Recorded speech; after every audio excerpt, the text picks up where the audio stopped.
So we survived our first night in the camper van. It actually wasn't as cold as I thought it was going to be. Quite nice and cosy once we all got settled down and wrapped under all the blankets. It's quite a few heavy showers last night, but luckily the sun is out at the moment, so we're just packing up and we're going to head down to the jetty, see if we can catch the little ferry over to Ulva. There's been a few cars go past on the road, but it's just after 9, so hopefully it's not too busy down there yet, and hopefully Hamish will be fine crossing in the little boat and we shall get across and explore Ulva. So let's get going.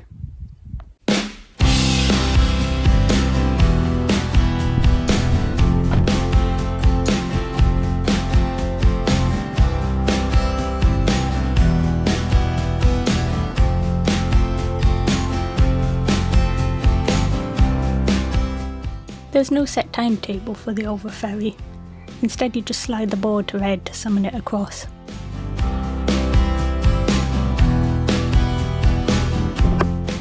I adored this ferry when I saw it on Banjo and Rose's Grand Hebridean Hotel, and it's even more wonderfully quirky in real life. It's a really short crossing to the other side, but you do feel like you're going on a proper adventure on the Ulva ferry. While it was still pretty quiet, we decided it would be a good idea to get cake and a cuppa at the boathouse before setting off to explore the island.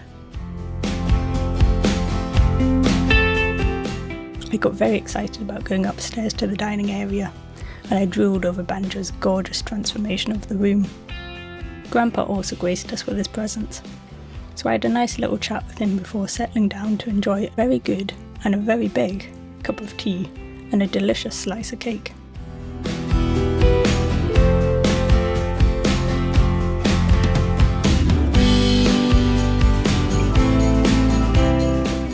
There were loads of lovely old buildings on the island. I particularly liked the old blue shed and thought it would make a fantastic art studio looking out across to Mull.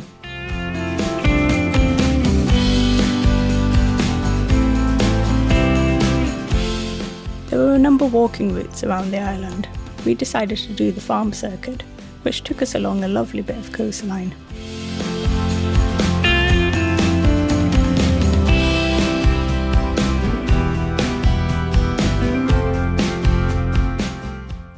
Very nice, isn't it?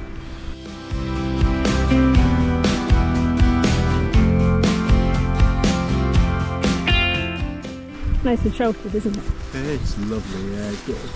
It's nice that they're looking after it and it's not just yeah.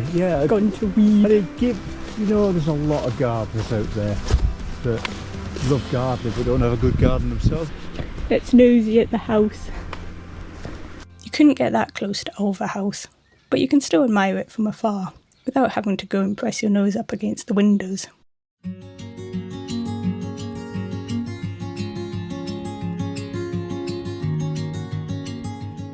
So is it not up and running as a hotel yet? Well no, because they've still got to finish off some of the rooms, haven't they? It's not all done yet. Do you think they need a property manager? Maybe. I'll offer my services. I'll do the pricing for them.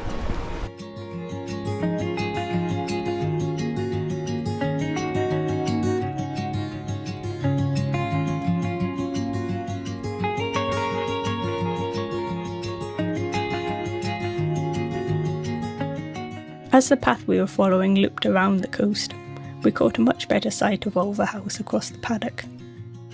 I like the fact that Ulva House is quite a grand building, but there's still something quite humble about it.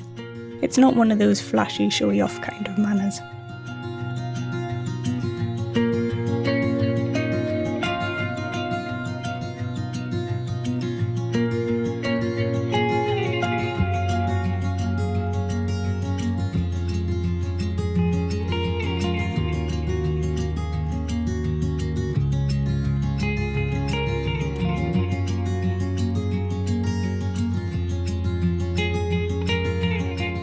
Shall we buy this field and become Banjo's neighbours?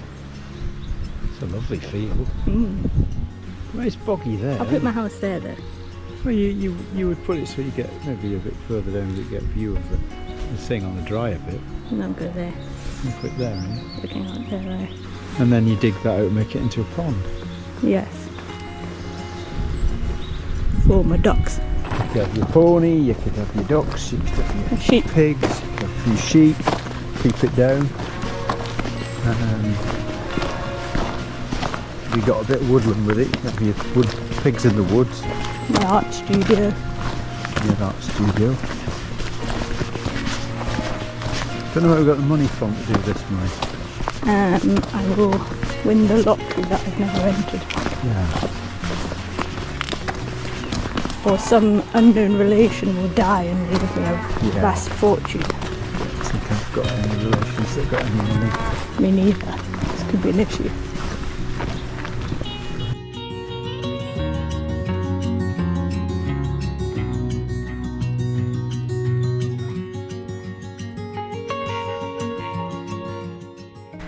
I'm liking Ulva. It's very nice. It's a lot more woodland than I actually thought there would be, which is really nice to walk through.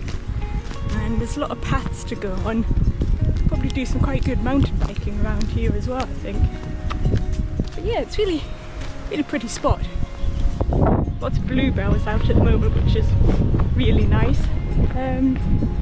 So yeah, we've just done a little loop around by Ulva House, and I don't really know where we're heading. We're just having a nice wander about, which is lovely, and it's not raining at the moment, which is very nice. Back at the boathouse, we stopped for another drink before heading back to Mull. We did think about having lunch at the boathouse, but it was still quite early, so we waited on the ferry making a return trip and hopped on board.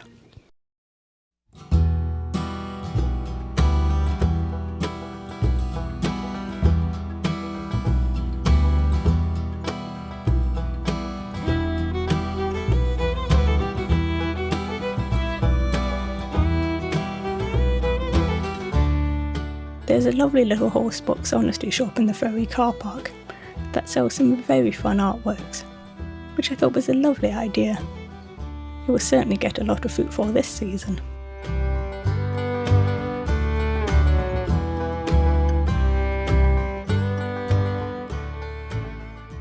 Once I got back home after our Mull trip, I decided to make a weaving on my rigid-heddle loom, inspired by Ulva. I'll show you later in this video how I used needle felting to finish this off. Back in Mull, we wanted to head to Finneford, as we were planning to visit Iona the following day, so we needed to find a camping spot not too far from the ferry terminal. Due to a road closure, we ended up back at Salem, where I had a nosy around a lovely little knitwear shop. I was very tempted to buy something, but I decided to resist this time. After grabbing a couple of yummy baguettes from the coffee pot, we headed back on the road, taking the long way around towards Finneford.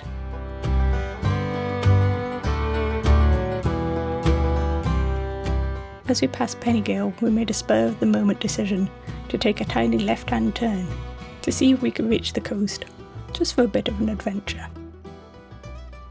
The road got windier and narrower as we got closer to the coast. I don't think it's somewhere I'd want to head down with a big camper van. I also found out afterwards that this phone box apparently featured in a 1945 film called I Know Where I'm Going. A little random fact for you.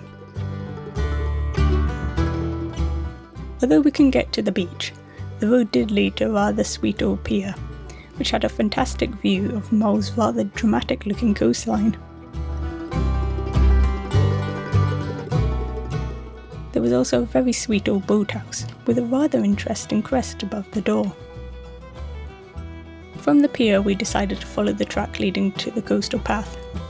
Little did we know, if we'd gone in the other direction, we could have reached the beach on foot. But I guess we'll know that for next time if we ever make a return trip. I like when these are all curled up. Not so much when they're covered in ticks. Don't actually know where we are right now. The name may magically appear on the screen, but it's a lovely bit of coast down here. We shall follow it and see what we find.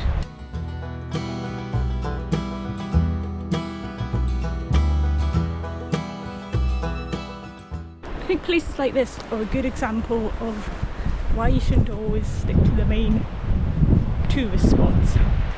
I mean, if you just take a random turn down a little tiny road, you never know what you're going to find at the end of it.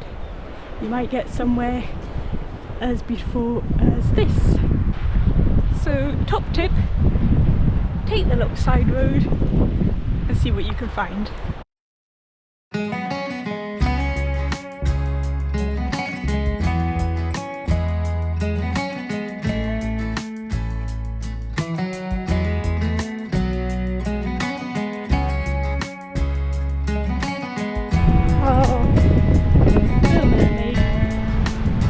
The wigs come off.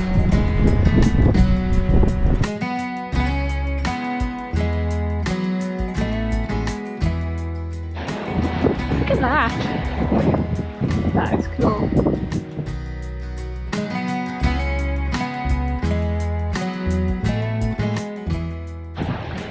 Bit of a Lion King's walk from this angle.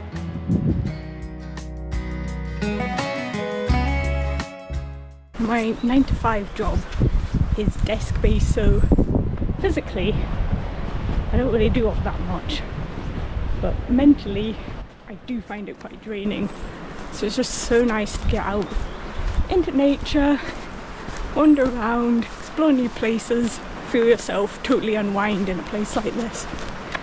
It also helps make me feel really inspired to do more weaving, so it's quite hard to get inspiration when you're just at your desk each day, so actually getting out and about into beautiful places like this is really helping to spark my imagination and inspiration for the next weavings that I want to do.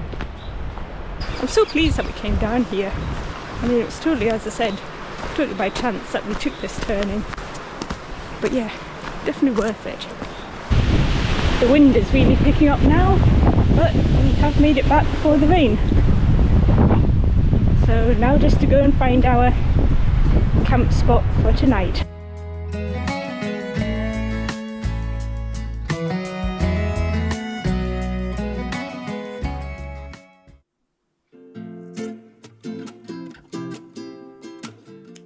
After removing my woven piece from the loom, I started to needle felt some details onto it to create my Isle of Ulva scene. This is going to be a view from Mull looking across the waters to the boathouse. I feel it's quite an iconic view of Ulva, and I love how the bright white painted building of the boathouse contrasts with the green backdrop of the trees, yet it still looks completely at home in its surroundings. Creating the tiny little details of the windows and doors was the trickiest and most fiddly part. It's not always easy getting the wool fibres to do what you want, and sometimes if you have really tiny bits of wool that you're trying to felt in, these can actually disappear right through the spaces between the woven threads. I prefer to needle felt the details of the glazing bars onto the windows, but these ones were so tiny that I ended up sewing them with thread instead. I'd also hoped to have the boathouse readable on the sign above the door, but it was just so tiny that it wasn't possible. After adding in details to create the pier, I decided the piece wouldn't be complete without the adorable Ulva ferry. It took a bit of time to get the shape of the boat right, but I think I got there in the end with it. And then of course I had to add in a tiny little rowley to operate the ferry.